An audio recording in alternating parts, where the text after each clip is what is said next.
산성교회 믿음의 성도 여러분, 지난주 우리는 교회력을 마무리하면서 왕이신 그리스도의 주의를 보냈습니다. 세상을 지배하려는 다양한 시도 가운데서 우리는 오직 주, 나의 주님만이, 예수 그리스도만이 우리의 왕이라고 고백해야 한다고 말이죠. 그리고 오늘은 대림절의 첫날입니다. 대림절이 무엇입니까? 왕이신 주님을 기다리는 날이에요. 성탄을 앞둔 4주간의 기간 동안 우리는 예수님을 기다릴 것입니다. 여러분은 어떤 마음으로 예수님 기다릴 것입니까? 어릴 때 선물 받던 마음으로 기다릴 겁니까? 어릴 때 이거 갖고 싶었는데 막 노래 부르면서 그거 주시기를 기다리면서 예수님을 기다릴 겁니까? 아니요, 우리는 왕을 기다리는 마음으로 주님을 기다렸으면 좋겠어요. 여러분, 왕을 기다린다는 게 무엇일까요? 11월부터 세상은 성탄을 준비합니다. 화려한 조명과 장식들, 캐롤이 울려 퍼지고요, 선물 패키지들을 판매하기 시작합니다. 카페도 길거리도 식당도 모두가 성탄절을 준비합니다. 그러나 그들은 성탄절이라는 이벤트를 기다리지만 우리는 누구를 기다린다고 했습니까? 왕이신 그리스도를 기다린다는 말이죠. 사랑하는 여러분, 같은 성탄절을 기다리고 있지만 이 둘의 차이는 명확합니다. 그렇다면 예수 그리스도를 기다린다고 했는데 어떤 마음으로 기다려야 할까요? 그리스도를 기다리는 마음과 우리의 삶이 어떠해야 하냐는 것입니다. 세상이 성탄절을 준비하는 것과 명확한 차이가 있다고 했는데 어떤 차이가 있냔 말이에요. 본문을 보면 예수님께서 제자들에게 말씀하시는데 다시 오실 그날을 말씀하시며 제자들이 어떻게 기다려야 하는지, 어떤 마음으로 살아야 하는지를 넌지시 알려주시는 것 같습니다. 먼저 31절을 보시면 우리가 기다리는 그분이 어떻게 오시냐면 이렇게 오세요. 같이 읽겠습니다. 시작. 인자가 자기 영광으로 모든 천사와 함께 올 때에 자기 영광의 보좌에 앉으리니 아멘. 하나님께서 오실 때에 그때 예수님께서는 영광의 보좌에 앉아 오실 분이십니다. 그럼 우리가 주님을 기다릴 때에 보좌에 앉으신 그 영광의 주님을 기다릴 때 마치 퍼레이드를 기다리는 것처럼 준비하고 있으면 될까요? 보좌에 앉으신 예수님이 쫙 지나갈 때 언제 오시나 기다렸다가 오시면 두 손 들고 환영하고 그러면 되냔 말입니다. 레드카펫 깔고 퍼레이드 준비하고 박수치고 꽃가루 준비하면 될까요? 여러분, 그러면 멋은 있겠죠. 멋은 있을 것입니다. 그러나 그것은 세상의 방식입니다. 우리는 세상을 바라보는 사람들이 아니라 세상 속에서 하늘을 바라보고 사는 사람들이죠.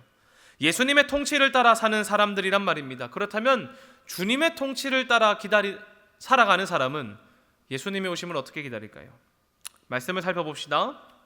주님께서 영광의 보좌에 앉으셨을 때, 그리고 이 땅 가운데 오실 때에 주님은 모든 민족을 모으신 다음에 구분하시는 것 같아요. 양은 오른편에, 그리고 염소는 왼편에 두신단 말입니다. 그리고 오른편에 있는 자들에게 이렇게 말씀하십니다. 34절인데요. 같이 한번 읽어보겠습니다. 시작. 그때의 임금이 그 오른편에 있는 자들에게 이르시되 내 아버지께 복받을 자들이여 나와 창세로부터 너희를 위하여 예비된 나라를 상속받으라. 아멘. 내 아버지께 복받을 자들이여 너희를 위해 예비된 나라를 상속받으라. 이렇게 말합니다. 영광의 보좌에 앉으신 주님, 우리의 왕이신 주님께서 오실 때에 오른편으로 구분하신 자들에게 복을 받으라고 말하고 주님께서 예비하신 것을 상속받으라고 말합니다. 여러분, 궁금하지 않아요? 그들은 무엇했길래 복을 받고 예비된 나라를 상속받습니까? 그들이 퍼레이드를 잘 준비했을까요? 그들이 도대체 무엇했길래 왕의 나라를 상속받느냐 말입니다. 35절부터 36절인데요. 같이 한번 읽어보겠습니다. 시작. 내가 줄일 때에 너희가 먹을 것을 주었고 목마를 때에 마시게 하였고 나그네 되었을 때에 영접하였고 헐벗었을 때에 옷을 입혔고 병들었을 때에 돌보았고 옥에 갇혔을 때에 와서 보았느니라. 아멘. 그들이 무엇했습니까? 예수님의 육체적인 궁핍을 도와주었고 그에 대한 보상으로 하나님 나라를 상속받으라고 말합니다. 다르게 말하면 주님의 오른편에 있는 사람들은 예수님께서 굶주림과 목말았을 때, 나그네 되었을 때, 헐벗고 병들고 옥에 갇혔을 때에 주님을 돌보아준 사람들이란 말이죠. 그리고 하나님께서 그것을 참된 의로 여겼습니다. 여러분, 구약에서도 비슷한 장면이 있어요. 제가 읽어드리겠습니다. 이사야서 58장 6절에서 10절인데요. 내가 기뻐하는 금식은 흉악의 결박을 풀어주며 멍에의 줄을 끌어주며 압제당하는 자를 자유하게 하며 모든 멍에를 꺾는 것이 아니겠느냐. 또 줄인 자에게 내 양식을 나누어 주며 유리하는 빈민을 집에 들이며 헐벗은 자를 보면 입히며 또 내 고륙을 피하여 스스로 숨지 아니하는 것이 아니겠느냐. 그리하면 내 빛이 새벽같이 비칠 것이며 내 치유가 급속할 것이며 내 공의가 내 앞에 행하고 여호와의 영광이 내 뒤에 호리하리니 내가 부를 때에는 나 여호와가 응답하겠고 내가 부르짖을 때에는 내가 여기 있다 하리라. 만일 내가 너희 중에서 멍에와 손가락질과 허망한 말을 제하여 버리고 줄인 자에게 내 심정이 동하며 괴로워하는 자의 심정을 만족하게 하면 내 빛이 흑암 중에서 떠올라 내 어둠이 낮과 같이 될 것이며. 아멘. 어떻게 합니까? 하나님께서 참된 의로 여기는 것은 궁핍한 이들을 도와주는 것에서 시작한단 말이죠. 그들을 돌보는 자들에게 여호와 하나님께서 응답하신다고 말하고 하나님을 부르짖을 때에 내가 여기 있다고 답해 주시겠다고 말합니다. 그런데 이 오른편에 있는 사람들, 이 사람들은 지금 예수님이 줄이고 예수님이 목마르고 예수님이 나그네 되었을 때 돌보아 주었다면 여러분 얼마나 큰 상급을 받겠습니까? 세상의 왕이시고 세상의 주인이신 가장 높으시고 가장 귀하신 그분이 궁핍할 때 도와주었으니 얼마나 아름다운 상급을 받겠냐는 거예요. 여러분 그런 동화 많이 아시죠? 길 가다가 굶주려 있는 사람을 도와주었습니다. 나도 먹을 게 빵 하나밖에 없었는데 그 사람에게 내 거 떼어주는 것이 아니라 너무 배고파하니까 내 거 그냥 주었어요. 그리고 나중에 알고 봤더니 이 사람이 그 나라의 왕자였더라. 그래서 선행 베푼 사람 찾아가지고 상을 내려주었다. 이런 스토리 우리 많이 들어왔을 것입니다. 면접 가는 길에 도와준 할아버지가 알고 보니 그 회사 회장님? 이런 스토리 많이 보셨죠 여러분? 그래서 여러분 살짝 꿈꾸지 않습니까? 면접 보러 가는 길에 주변에 있는 할아버지 한번 도와줘야 되나? 이런 생각할 수도 있습니다. 내가 도와준 이 사람이 사실은 가장 높고 귀하신 분이라면 얼마나 놀라겠어요. 아니 내가 도와준 분이 왕자였다니, 회장님이었다니, 그런데 그것보다 더 높으신 주님이셨다니 라고 하면 얼마나 놀라겠냐 말입니다. 여러분 그러면 이 보상을 기대할 만하지 않겠어요? 여러분 면접하러 가는 길에 도와준 할아버지가 회장님이에요. 면접관들이 저 친구는 스펙도 별로고 경력도 별로고 별로 없네요 했는데 회장님이 등장하면서 아닐세, 저 청년의 마음은 하해와 같이 넓다네, 우리에겐 저전 청년이 필요해, 이렇게 말하길 여러분 기대하지 않습니까? 여러분 우리도 은근 기대하게 돼요.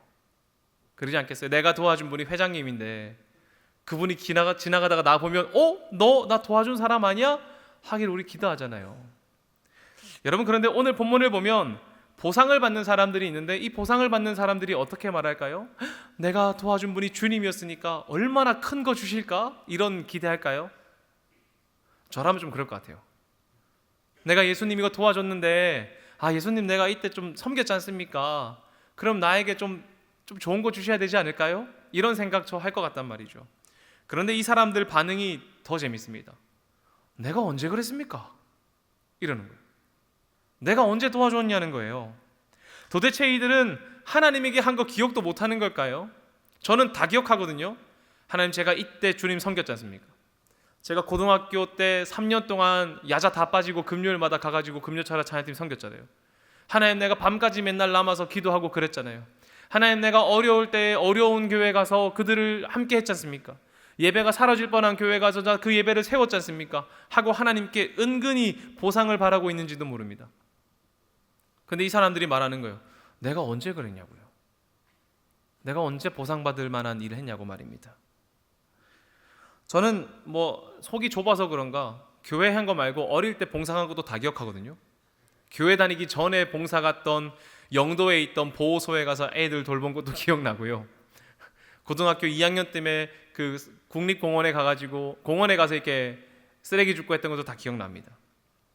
언젠가 하나님께 과감하게 드렸던 나의 삶과 물짐도 기억해요. 그런데 어떻게 이 사람들은 예수님께 행한 일을 기억 못 하냐는 거예요. 어리둥절하고 있었단 말이죠. 내가 언제 도왔고 내가 언제 그거 했습니까? 근데 그 어리둥절하고 있는 사람들에게 예수님께서 말씀하십니다. 40절인데요. 같이 한번 읽어보겠습니다. 시작. 임금이 대답하여 이르시되 내가 진실로 너희에게 이르노니 너희가 여기 내 형제 중에 지극히 작은 자 하나에게 한 것이 곧 내게 한 것이니라 하시고 아멘. 너희가 여기 있는 지극히 작은 사람 중에 한 사람에게 한 것이 나에게 한 것이다. 이렇게 말하는 거예요. 연약하고 작은 사람에게 한 일이 곧 주님에게 행한 일이었단 말입니다. 그러니 이들은 자신이 언제 주님을 도왔는지도 모르는 거예요. 지극히 작은 자에게 한 것이 주님에게 한 것이기 때문에 내가 언제 주님에게 했는지도 모른단 말입니다. 여러분, 그리고 이들의 당황스러운 반응은 한번 잘 살펴보아야 돼요. 이들의 당황스러워하고 있는 반응은 이들이 자연스럽게 은연중에 했다는 것을 뜻합니다. 제가 봉사활동을 기억하고 있는 것은 성적이 나와야 됐기 때문이고 봉사활동 점수를 채워야 했기 때문이라고 저는 생각해요. 그러나 제가 자연스럽게 누군가를 도운 것을 저는 기억 못할 것입니다. 왜요? 그것은 자연스러운 행동이니까요. 이들이 지금 자신들의 그 당황하는 그 행동은 내가 하나님 나라 들어가려고, 하나님의 보상을 받으려고, 하나님의 상급을 받으려고 하나님의 상급을 받으려고 봉사활동을 하고 좋은 일을 하고 연약한 자를 도운 것이 아니라 그들의 인생 가운데는 넘어진 자를 돕는 것이 자연스러운 삶이었단 말이죠. 넘어진 자를 돕고 굶주린 자를 먹이고 상처받은 자를 치유하고 약을 바르는 일은 이들에게 하나님의 상급을 받기 위한 일이 아니라 자연스러운 행동이었습니다. 그러니까 기억 못하는 거예요. 그리고 여러분, 그러한 자연스러운 삶이 우리가 하나님의 백성이라는 것을 드러내는 삶입니다.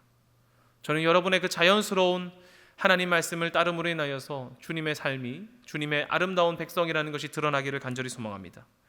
우리는 지난주까지 십자가 전달 프로젝트를 완수했습니다. 어제까지 우리 완수했죠. 여러분, 누구 섬겼습니까? 오늘 잘 보고 왔을 텐데 누구의 도움이 되고 누구의 필요를 채우고 누구의 배고픔을 해결하고 누구의 아픔을 위로했습니까? 저는 여러분이 예수 그리스도를 도왔다고 생각합니다. 믿으십니까? 저는 여러분이 누군가를 돕고 위로하고 먹이고 채워준 것이 곧 예수 그리스도를 도왔다고 믿습니다. 예수 그리스도에게 먹을 것을 주었고 예수 그리스도를 일으켰으며 예수 그리스도에게 위로를 전했고 예수 그리스도에게 따뜻함을 전했다고 믿습니다. 우리 다음에 이 일에 모두가 좀 동참합시다. 사랑하는 산속교회 믿음의 성도 여러분, 우리가 대림절을 맞이하면서 어떻게 우리의 왕의 오심을 기다려야 할까요? 마치 행사 기다리듯 기다릴까요? 아니요. 저는 오늘 말씀과 같이 넘어진 자를 일으키는 여러분의 삶을 살아감으로써 기다리기를 소망합니다.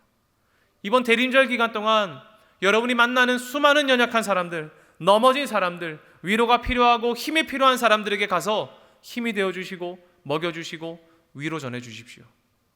그것이 예수 그리스도를 기다리는 사람들의 삶이기 때문입니다.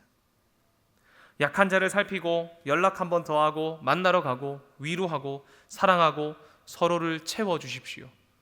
그러면 주님께서 여러분을 양이라고 부르실 것 같아요. 나의 양아, 이렇게 말입니다. 저는 여러분이 오른편에 선 양들처럼 주님을 기다렸으면 좋겠습니다.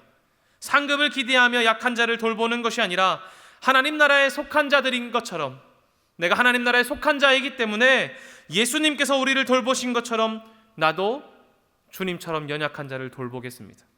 그들에게 진심으로 대하리라, 그들을 사랑하리라 선포하며 이 4주간의 기간을 한번 보내지 않으시겠습니까? 이 마음으로 주님의 오심을 기다립시다. 그때에 주님께서 여러분의 삶 가운데 오셔서 이렇게 말씀하여 주시기를 저는 간절히 소망해요. 내 아버지께 복받을 산성교회 청년들이여, 나와 창세로부터 너희를 위해 예비된 나라를 상속받으라. 하나님의 이 축복의 소식을 듣는 여러분들이 되시기를 간절히 소망합니다. 우리 함께 찬양하면서 주님의 오심을 기다립시다.